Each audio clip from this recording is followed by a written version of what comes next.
السلام علیکم۔ Boom boom word میں خوش آمدید۔ بارش کے موسم میں حفاظت، بیرونی اور اندرونی دونوں حفاظت کے لیے کچھ نکات یہ ہیں۔ بیرونی حفاظت کے لیے سیلاب زدہ علاقوں جیسے سڑکوں، فٹ پاتھوں اور عمارتوں سے بچنے کا مشورہ دیا جاتا ہے۔ چھتریوں اور رین کوٹ کا استعمال آپ کو بارش اور ہوا سے بچا سکتا ہے۔ پھسلنے سے بچنے کے لیے اچھی گرفت کے ساتھ مناسب جوتے پہننا ضروری ہے۔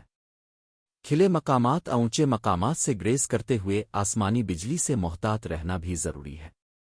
مزید برآں ڈرائیونگ کے دوران رفتار کو کم کرنا اور کم گیئر استعمال کرنا انڈور سیفٹی کو برقرار رکھنے میں مدد کر سکتا ہے۔ آپ کے گھر کے رسوں کا معائنہ کرنا اور انہیں فوری طور پر ٹھیک کرنا پانی کے نقصان کو روک سکتا ہے۔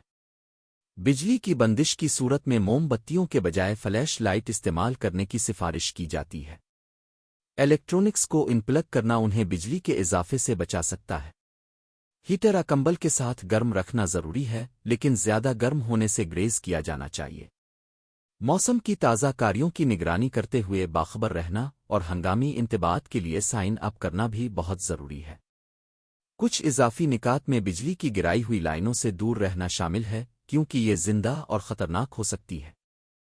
کھڑے پانی میں پیدل چلنے یا گاڑی چلانے سے گریز کرنا چاہیے، کیونکہ یہ ہو سکتا ہے کہ ہنگامی سامان تیار رکھیں جیسے کہ ابتدائی طبی امداد کی کٹ، بیٹریاں اور شدید بارش کے دوران جب تک ضروری نہ ہو گھر کے اندر ہی رہنا بہتر ہے۔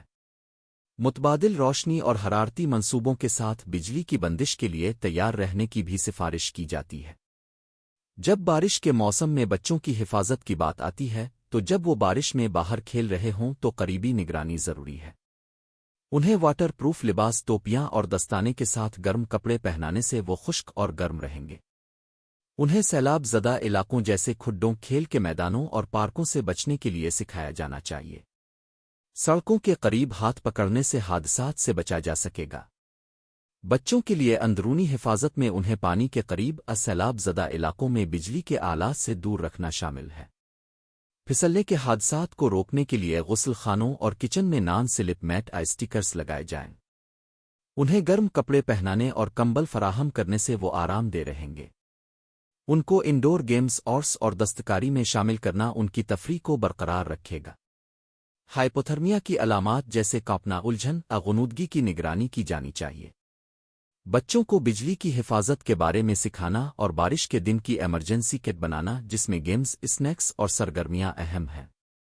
بجلی کی بندش سیلاب کی تیاری کے لیے بارش سے حفاظت کی مشقوں کی سفارش کی جاتی ہے۔ بارش کے دنوں کو انڈور کھیل سیکھنے اور تعلقات کے مواقع میں بھی تبدیل کیا جا سکتا ہے۔